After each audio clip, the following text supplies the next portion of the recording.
যদি আমার বাবা সত্যি অন্যায় করে থাকে, যেন সত্য যাচাই বাছাই করে তারে শাস্তি। আজকের ভিডিওটা অত্যন্ত গুরুত্বপূর্ণ।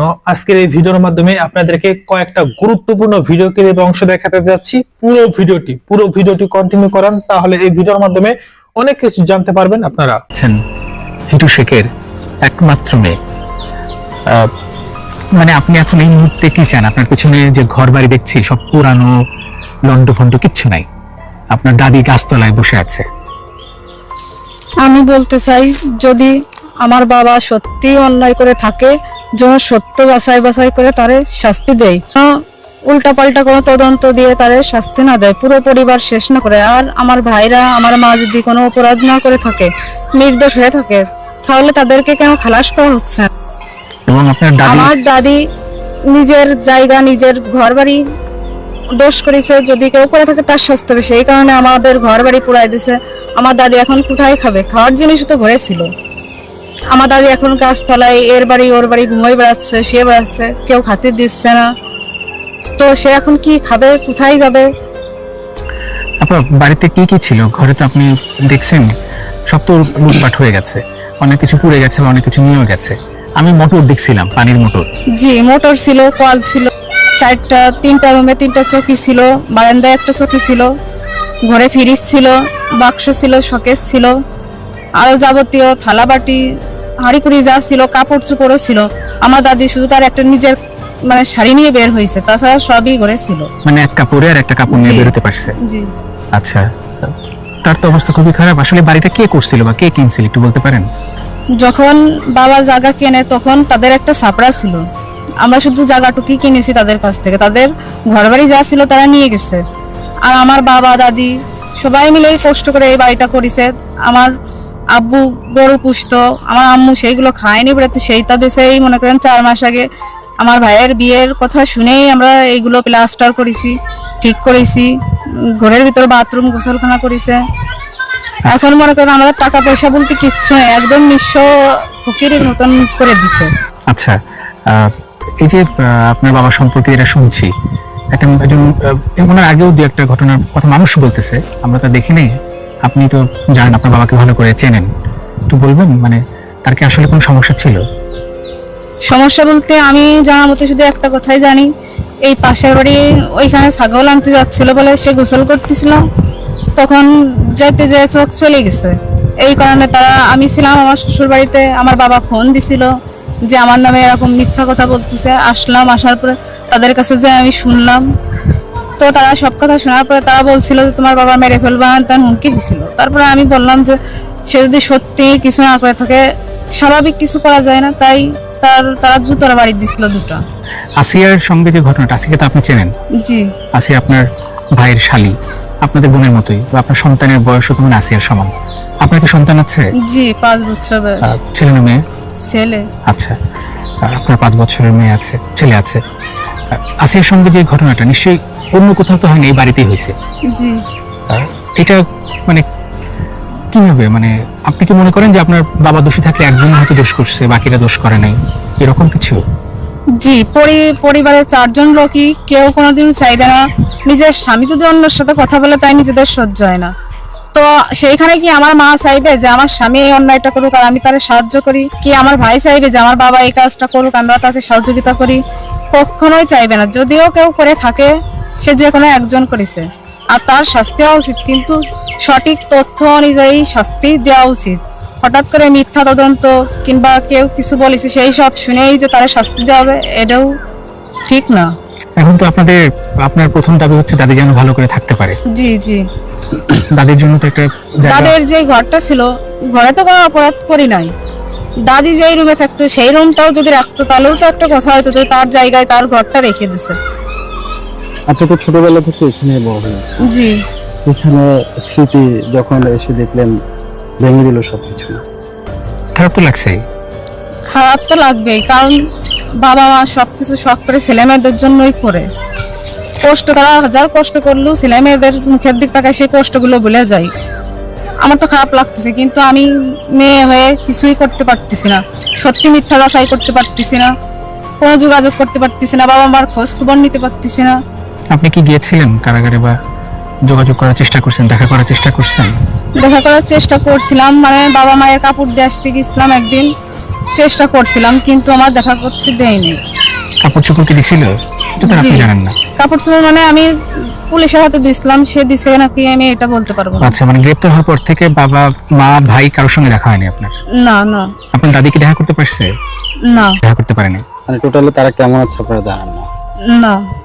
আচ্ছা, ঠিক আছে বাবা। মানে শেষ দাবিটা হচ্ছে দাদিটা যেন এখানে ঘর করে থাকতে পারে। কেমন জি, করে আর করবে আরেকটা বা দাবিও কিসের আমার টাকা? আছে, সত্য যাচাই করার জন্য শাস্তি দেওয়া হয়, কারণ পরিবারের 4 জনই দোষী না, যে কোনো একজন দোষ করেছে। এবং এখন তো 1 টাকা পয়সাও নাই দাদির কাছে। কিছুই নাই, মানে ঘরের থেকে তো আমরা কিছু নিই নাই, হুম হুম সবই যা ছিল ঘরে ছিল। বাবা মা যখন চলে গেছে, আমি ছিলাম আমার শ্বশুর বাড়িতে, হুম হুম হুম। আমি আসছি 3:30টার দিক, তখন আচ্ছা। এসে তো আমি বাবারে পাই নাই, শুনতেও পাই নাই সে টাকা পয়সা কোথায় রাখিছে, কি কোথায় আছে। জি জি। আচ্ছা ঘর যখন ভেঙেছে তখন কি ছিলেন আপনি? না, আমি আমার শ্বশুর বাড়িতেই ছিলাম, আমি ওখান থেকে ফোনে দেখেছি ঘরে আগুন ধরাই দিছে। আচ্ছা আচ্ছা। এসে দেখলেন পুরো বাড়ি শেষ। তসনস। হুম, আমার জায়গা তো আমি কারুর দেবো না, আমার কাছ থেকে নিতে আসলেও তো আমি দিতে পারবো না। অনেকেই বলতেছে এই জায়গা নিয়ে নেবে, মাদ্রাসা করবে। আচ্ছা, কেউ বলছে মসজিদও করবে, জি। কেউ বলছে বাজেয়াপ্ত করবে, কেউ দখল করবে। মানে এই জায়গাটা কার নামে আছে? এবং জায়গাটা আমার দাদার সম্পদ ছিল আগের, সেইগুলো বেচে আমার আব্বু এই জায়গাটা নিছে। দাদির নামেও আছে, আব্বুর নামেও আছে। আচ্ছা, মানে আপনারা তো আসেন, আপনি বেঁচে আছেন, সবাই তো আছে, তারপরেও মানে এটা তো আপনারা দিবেন না কাউকে, তাই না? না, এটা দেবো কি জন্য? যারা অন্যায় করেছে তাদের তো শাস্তি হচ্ছে, তো জায়গা আমি কি জন্য দেবো? আমি বেঁচে আছি, আমি এসে থাকবো কোথায়? আমি বছরে একদিন আসলেও আমার বাবার বাড়ির চিহ্ন তো রাখবো, জায়গায় এসে তো বসে তো থাকতে পারবো একদিন। হুম, অন্যায় তো সবাই করেনি, যে কোনো একজন করেছে, আর বাকি যারা আসবে তারা কোথায় থাকবে? সেটাই। আমার দাদি কোথায় থাকবে? সে মুরব্বী মানুষ, সে এখনো বেঁচে আছে। হুম, তো এটা তো কোনোভাবে আপনারা হাতছাড়া করবেন না। না, এটা আমরা দেবো না। এটা বাবার চিহ্ন, এটা তো আপনি রাখবেন। জি। চাচি, এটা তো আপনার নামেই আছে, আপনি তো কোনোভাবে এটা কাউকে দিবেন না, কেন না, দিবেন? এই জমিটা ওর দাদার সম্পত্তি পাইছিলাম, ওটা 4 শতক জমি। 4 শতক জমির পর মনে 32,000 টাকা। আপনারা পুরো ভিডিও ক্লিপটি দেখলেন। পুরো ভিডিও দেখার পর আপনার কি মতামত অবশ্যই আমাদের কমেন্ট বক্সে লিখে জানাবেন। কমেন্ট বক্স খোলা আছে।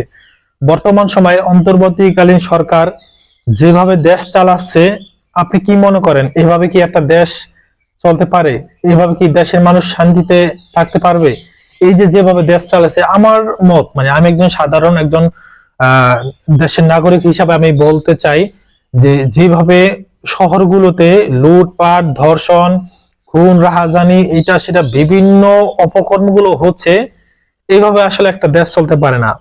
এভাবে একটা দেশ চলতে পারে না। কেন চলতে পারে না? দেখেন ভাই, কিছু কিছু ঘটনা দেখলে মনের মধ্যে এত কষ্ট পাই, যেটা বলে আপনাদেরকে বোঝানো যাবে না। কেন?